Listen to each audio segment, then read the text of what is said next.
Pada tahun 2023 kemarin, sebuah studi yang dibuat oleh PEW Research Center yang bermarkas di Amerika memprediksi bahwa Islam merupakan agama dengan peningkatan pemeluk tercepat di dunia. Studi ini menjadi menarik karena bisa mengubah demografi Indonesia berdasarkan agama yang dipeluk semua orang. Dari data yang dirilis Statista pada 2022 kemarin, diketahui kalau agama Islam menduduki peringkat 2 secara jumlah penganut. Di peringkat 1 ada Kristen, peringkat ketiga ada Hindu, dan peringkat keempat ada kelompok orang yang tidak menganut agama apapun. Nah, melihat hasil studi itu tentu menarik untuk menyelami fakta tentang riset tersebut. Mulai dari negara yang mengalami pertumbuhan muslim tercepat di dunia, hingga kenapa muslim bisa tumbuh begitu cepat.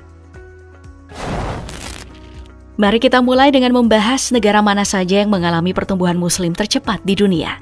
Berdasarkan studi yang dilakukan oleh PEW Research Center, ada 4 negara yang diproyeksikan akan mengalami pertumbuhan muslim tercepat dalam kurun waktu 2010 silam hingga 2030 mendatang.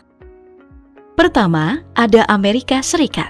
Pada tahun 2010, penduduk muslim di sana cuma sekitar 2,6 juta jiwa, atau 0,8% dari total populasi Amerika Serikat. Kemudian di tahun 2030, diprediksi jumlah ini akan bertambah menjadi 6,2 juta jiwa, atau setara dengan 1,7% total penduduk Amerika.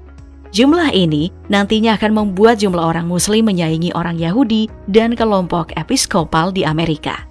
Faktor utama peningkatan muslim yang lebih dari 2 kali lipat ini disebabkan tingginya kesuburan umat muslim dibanding warga negara lain di sana.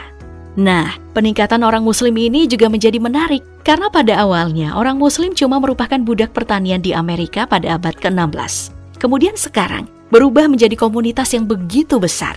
Peningkatan komunitas Islam di Amerika Serikat tidak lepas dari bagaimana besarnya kedatangan imigran ke Amerika.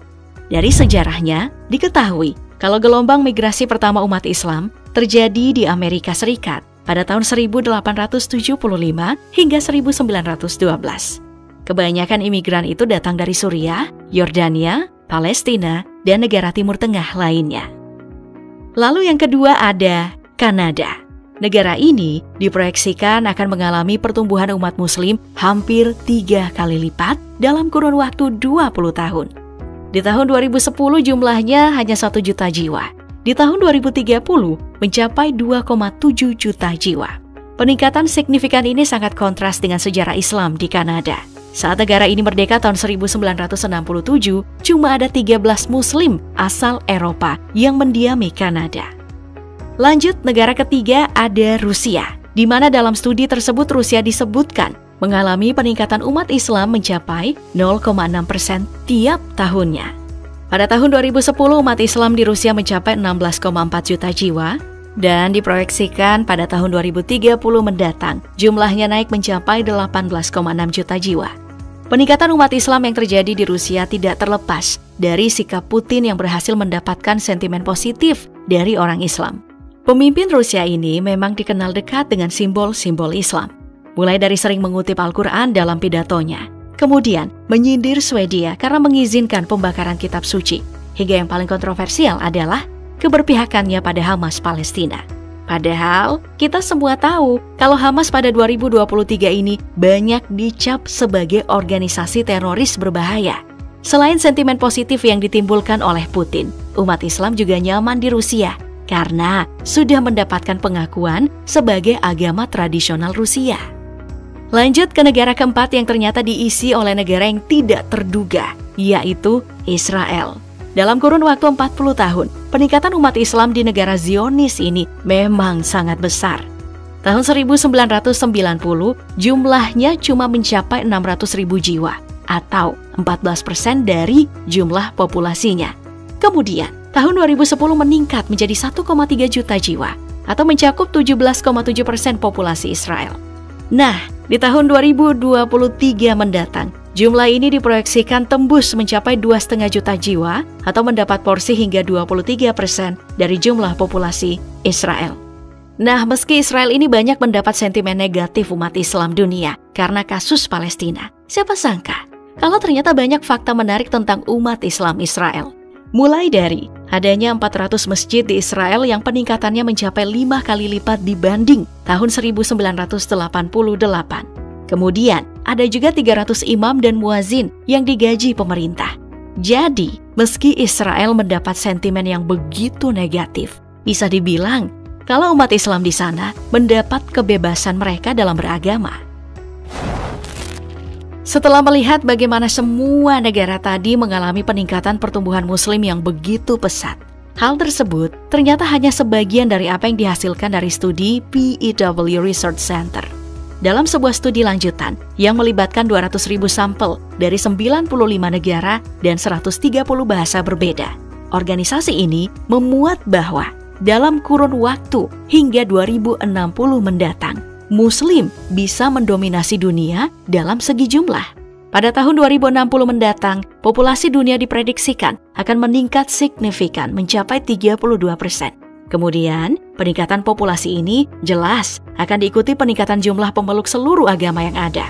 Nah, PEW Research Center menemukan kalau Islam akan memuncaki peningkatan tersebut dengan peningkatan mencapai 70%, mengalahkan seluruh agama yang ada di dunia. Peningkatan yang dialami oleh jumlah Muslim ini akan membuat angkanya naik mencapai 3 miliar jiwa, atau akan menutup hingga 31,1% total populasi dunia. Peningkatan signifikan pada jumlah umat Muslim ini bisa terjadi karena beragam faktor. Pertama, ada persepsi tentang memiliki anak yang pekat pada umat Muslim. Prinsip banyak anak, banyak rejeki adalah hal lumrah dalam persepsi orang Muslim. Nah, hal ini membuat rata-rata kelahiran Muslim itu sangat besar. Dari data yang ditemukan, wanita Muslim di dunia memiliki rata-rata kelahiran anak sebesar 2,9. Sedangkan untuk seluruh kelompok agama lain, digabungkan angka kelahiran anak mereka cuma mencapai 2,2. Persepsi banyak anak banyak rejeki di Muslim memang sangat kontras dengan beragam persepsi yang sekarang. Beban hidup yang makin tinggi membuat banyak orang sekarang enggan untuk punya anak. Makanya, banyak negara yang mengalami penurunan populasi hebat seperti Cina, Korea Selatan, Korea Utara, hingga Jepang. Belum lagi adanya hantaman paham modern seperti child free yang membuat banyak penganut agama lain makin enggan untuk punya anak. Bicara tentang tingkat kelahiran tinggi, Muslim juga bisa mencapai hal ini karena tidak permisifnya Islam pada orang penyuka sesama jenis atau LGBT. Jika sudah banyak agama yang permisif pada tindakan LGBT, Islam sama sekali tidak permisif. Pokoknya dalam Islam cuma ada Adam dan Hawa, bukan Adam dan Bambang atau Endang sama Hawa. Selain tingkat kelahiran yang tinggi, peningkatan umat Muslim juga datang dari banyaknya mualaf. Faktor mualaf ini tidak lepas dari pengaruh sosial media dan juga platform video seperti Instagram. Ini banyak digunakan untuk melakukan anti-narasi Islamofobia dan menyebarkan ceramah yang lebih lembut dan menarik. Di dunia internasional ada Syekh Asim Al-Hakim yang punya respon mind-blowing. Kemudian untuk di Indonesia sendiri, ada ulama seperti Habib Fajar yang pendekatannya memang ke anak muda dalam ceramahnya. Jadi wajar jika anak muda yang awalnya terpapar Islamofobia yang disebabkan beragam media, sekarang mendapat pencerahan dan menjadi mualaf. Nah, melihat peningkatan Islam yang signifikan dan proyeksinya di tahun 2060 akan menjadi agama terbesar di dunia. Hal ini jelas menjadi dua mata koin dengan sisi baik dan buruk yang tidak terpisahkan. Sisi baiknya, jelas kepentingan Islam akan lebih dipertimbangkan. Sisi buruknya, bisa jadi akan makin banyak oknum yang menggunakan nama Islam untuk hal buruk, seperti korupsi dana zakat, korupsi dana Al-Quran, atau yang paling sering terjadi di Indonesia adalah persekusi agama lain yang tengah beribadah.